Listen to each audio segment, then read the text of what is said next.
Hi, and welcome to the McDisney family. We hope you enjoyed the video. Please be sure to like, comment, and subscribe, and click that notification bell. Hello, Jumbo, everybody. My name is Annie. I'll be your safari guide over the next 2 weeks as we travel across the Harambe Wildlife Reserve. If you look above your head, you'll see an animal spotting guide that'll help you identify some of the species we might get to see on our journey today. Like I mentioned before, this is a photo safari, so I recommend you have that camera out and ready to go. I'll do my best to stop for any animals you see, but I cannot stop for every single one, so it's best to have that camera out and ready. It's anybody's first time on safari. Well, Karabuni, that means welcome. The Harambe Wildlife Reserve was established in 1971 to help protect the endangered species here in Harambe, Africa. You're going to hear me talk about conservation a lot. It's what we're all very passionate about here on the Harambe Wildlife Reserve.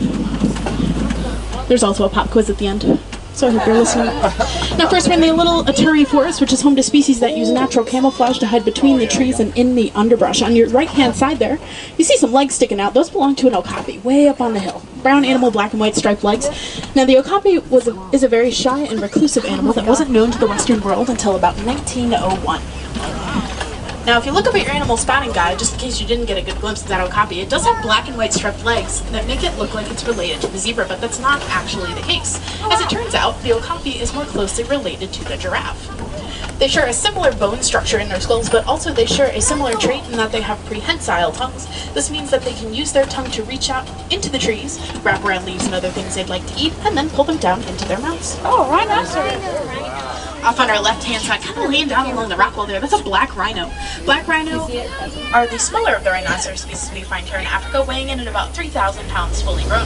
They have a charging speed of about 35 miles an hour, and they do have the ability to gallop, kind of like a horse. This means that when they're running at their top speed, all four of their feet can leave the ground all at the same time. It's pretty impressive for a 3,000-pound animal.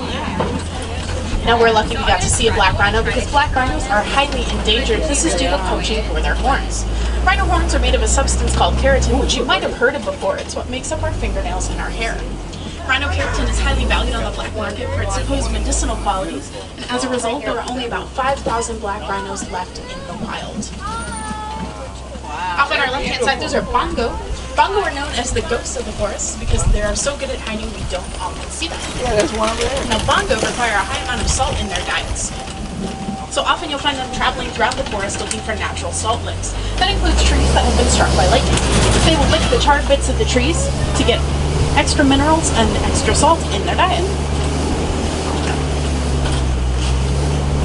You might have noticed a similarity between the okapi and the bongo, and it's not that they both have 4 legs.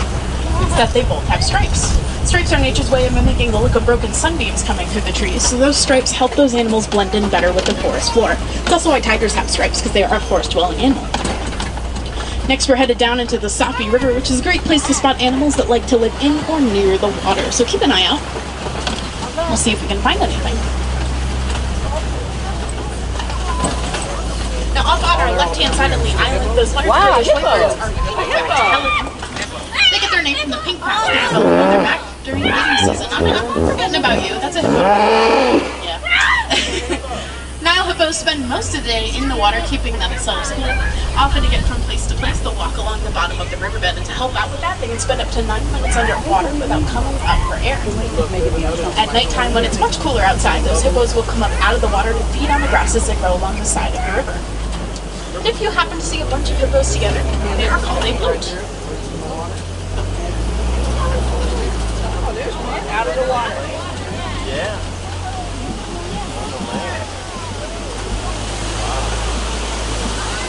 Coming up ahead along the river's edges, crocodiles. Nile crocodiles can grow up to 18 feet in length, and they have enough power in their jaws to crush, well, it's about 1,000 pounds per square inch to be exact. They use all that crushing power to eat a diet that primarily consists of fish.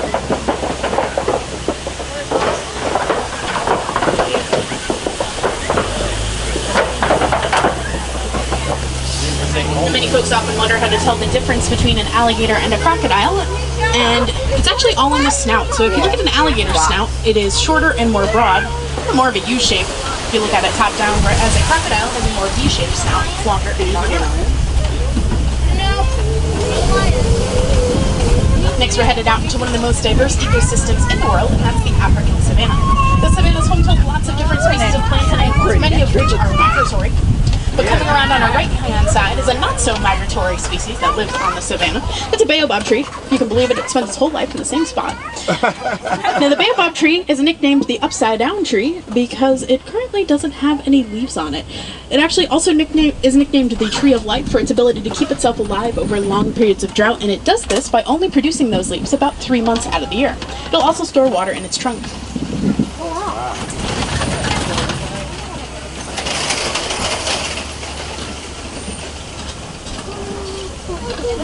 As I mentioned, many of the species that live here on the savanna are migratory species, so they'll travel across the savanna eating the grass and the leaves on the trees, and that helps promote growth. As a result, the savanna is in a constant state of change.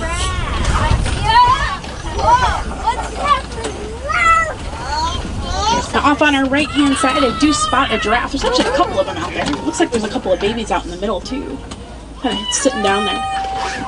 Giraffes are the tallest land animals. They'll reach heights of 18 to 20 feet tall, fully grown. A newborn giraffe is 6 feet tall when it's born, and it can get up and walk around within about an hour of being born. Now, based on the pattern of their coat, these appear to be Maasai giraffe. So Maasai giraffe have a rougher edge around the dark spots on their coat. There's another major species of giraffe known as reticulated giraffe, and they have a more geometric pattern. Now, it's pretty neat to see those baby giraffes sitting down because you don't actually often find giraffes sitting or laying down out in the wild. They actually sleep standing up, and they only get about 30 minutes of sleep a day.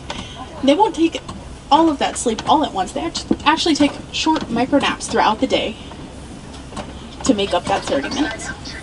And they sleep standing up just in case a predator comes along. It gives them the ability to react more quickly.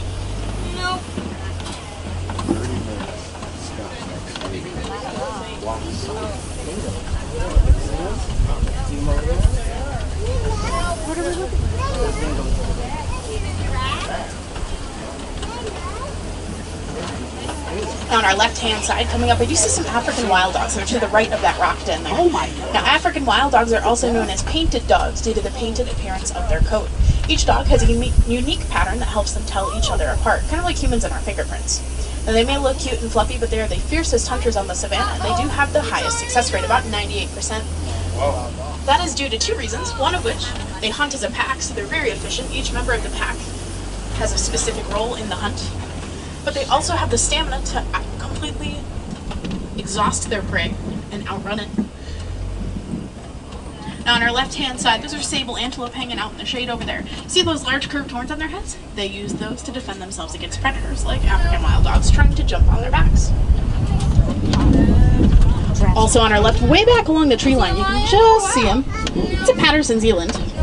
Now, Patterson's eland are the largest species of antelope. Male eland can weigh up to 1,000 pounds fully grown. So that's a third of the size of that black rhino we saw before. That's pretty big. Depending on what kind of vegetation is available in the area, eland can go up to 3 months without drinking any water. They'll tend to look for things with a high water content like fruits or tubers. Now on either side of the trunk, these large reddish-brown mounds sticking up out of the grass are termite mounds. Termites use spit and dirt to build these mounds to live in, and once they harden in the sun, they're as hard as concrete. This makes them great vantage points for smaller species, like antelope, to look out for predators on the savanna, as well as making them perfect scratching posts for larger species like elephants and rhinos.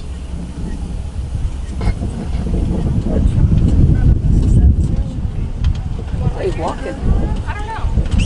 Yeah, is it a private tour or something? Now, it's a common misconception that these things on the giraffes' heads are horns, but they're not actually horns. They are called ossicones. When these baby giraffes were born, our ossicones were made of cartilage. And they would lie flat against their head. They also had extra pom-poms on top.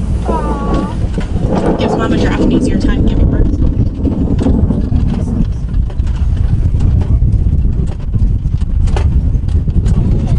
Now, as baby giraffe starts to grow older, its ossicones start to stand up, turn to bone, and fuse to its skull. Now, just like the okapi we saw earlier, giraffes have that prehensile tongue. An adult giraffe's tongue is about 18 to 20 inches in length. That's about as long as the average adult forearm. Now, coming up on our right-hand side are two species of grazers. So on our far right, those large brown cattle with the massive horns are Ankole cattle. Ankole cattle are also known as Watusi cattle after the Watusi tribe in Africa, which was the first to domesticate them. The horns on their head can grow up to 3 to 4 feet in length and 6 feet from tip to tip, but they are not as heavy as they look. They're actually made up of a honeycomb structure on the inside that keeps those horns light. Also on our right, those are white-bearded wildebeest. If you've seen The Lion King, you're probably familiar with the white-bearded wildebeest and how they travel in massive herds. Those herds can include up to 1.5 million wildebeest, and they travel over distances of 500 to 1,000 miles every single year in search of food.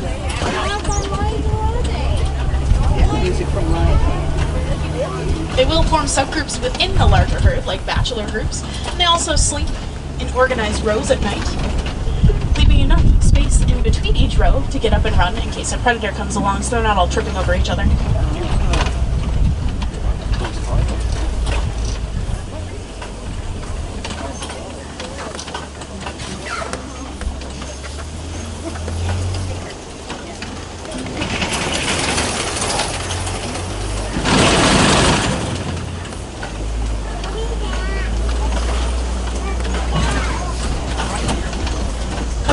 Right, looks like there's an elephant down here by the watering hole.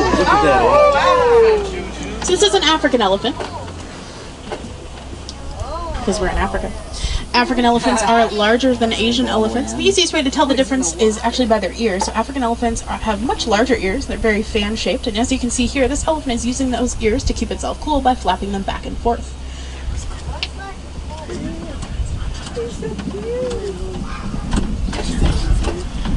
Now you can see that elephant using its trunk to drink water. So a common misconception is that elephants will use their trunk like a drinking straw to suck water up and swallow it. That's not actually true. So what they'll do is they'll suck the water up into their trunk, but then they will drop it into their mouth to swallow. Otherwise it would be like the equivalent of a human getting water up its nose. Kind of uncomfortable. Now based on the fact that that elephant was off by itself, that tells me it's probably an adult male elephant. Adult male elephants become solitary and will separate from the herd once they reach adulthood. This means that your typical elephant herd is made up of adult females, and they do live in a matriarchal society, meaning there is a female in charge.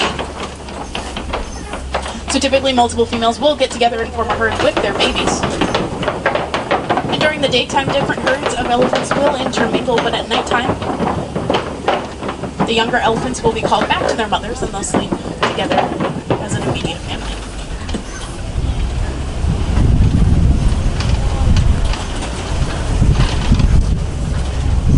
Now typically the males do not stray too far from the family herds, so I think there's another watering hole not too far away here, where we tend to find herds of elephants. Oh, and this is another good time that there have been elephants through the area. So you see those tusk marks in the red clay on your right hand side, those are from elephants. They'll dig their tusks into that red clay and use their trunk to scoop it up into their mouth to eat it to get essential minerals in their diet. That trunk is a pretty handy tool for elephants. They also use it to toss dirt up onto their backs throughout the day. As it turns out, elephants have very sensitive skin, so they'll toss dirt onto their back to use as a form of sunblock. They'll also do the same with just water. Oh, little baby.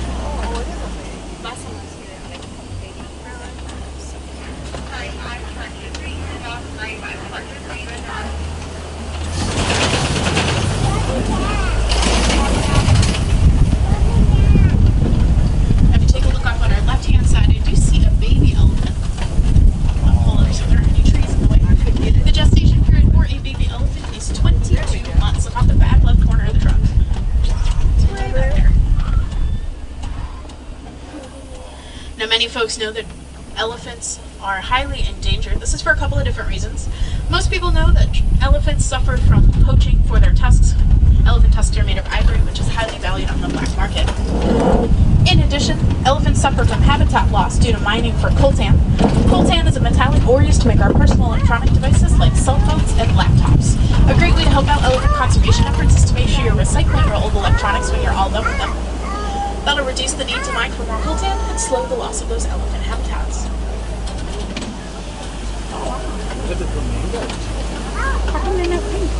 On our left-hand side, those are greater flamingo. As it turns out, greater flamingo are not born pink, they are born gray. They get their pink color from a diet high in keratin, which they get from eating lots and lots of shrimp. Then about a year to a year and a half after they're born, they've eaten enough keratin to turn them pink. And a group of flamingos like this is called a flamboyance.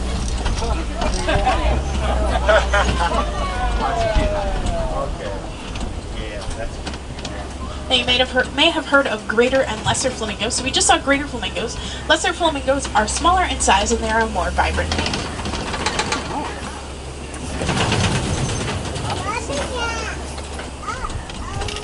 You've heard me talk about poaching a few times on our journey so far, both in the case of rhinos and elephants, but they are not the only species that are poached. Different species of large cats, like cheetahs, are often poached for their fur, as well as different species of antelope are poached for their fur, their horns, and for their meat. Reserves like this are set up to help protect those species, but of course we can't put every single animal on a reserve. That's why it's so important for us to get involved in conservation efforts to help preserve these species.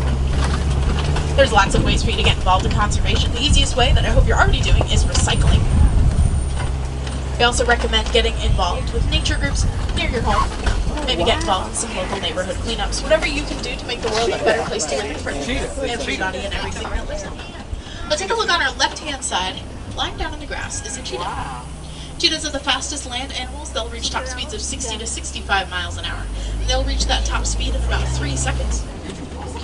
However, they cannot hold their top speed for very long, as it does completely exhaust them. It takes an entire day's energy for a cheetah to sprint at its top speed. Also on our right, those are white rhinos. If you see a group of white rhinos together, they are called a crash. Now, white rhinos are the larger cousin of the black rhino, weighing in at about 4,400 pounds on average, fully grown. And you might have noticed that those white rhinos, they're not actually white in color, they're more of a reddish gray color. Yeah. And that's because white rhinos get their names from the misinterpretation of the Afrikaans term white, which translates into Asian black. Oh, it's a description of the wide mouth they used to browse the ground. That cheetah was yeah. Just like the black rhino, white rhinos are highly endangered due to poaching for their horns. And both the black and white rhino only have one predator. Can anybody guess what that predator is? Humans, that is correct. On our left-hand side, this large rock formation is called a kopie.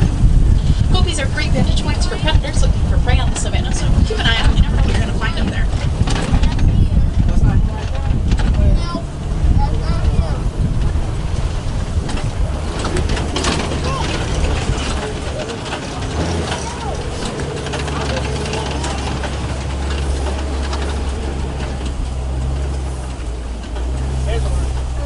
There he is. Lion. I just saw him.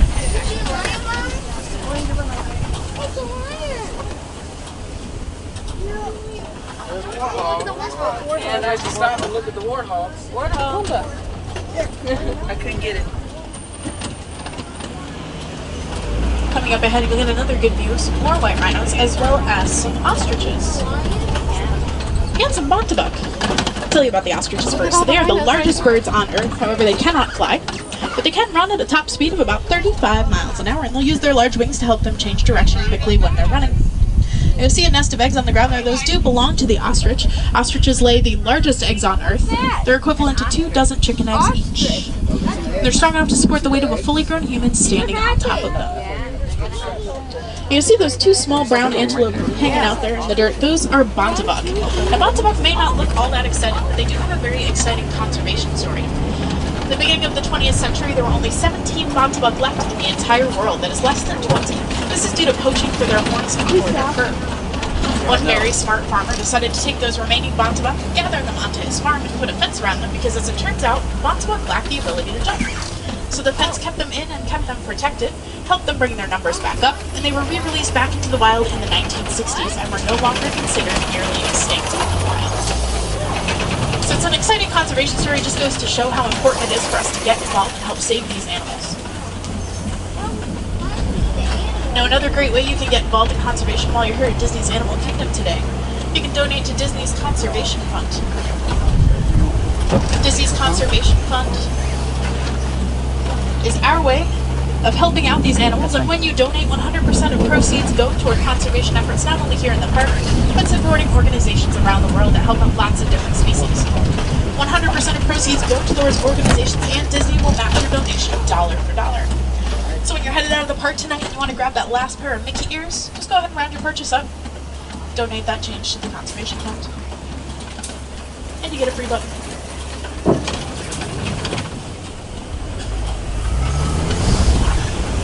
Now, my friends, those gates mark the end of our journey through the Harambe Wildlife Reserve. I hope you enjoyed getting to see the wide diversity of species we have here in Africa.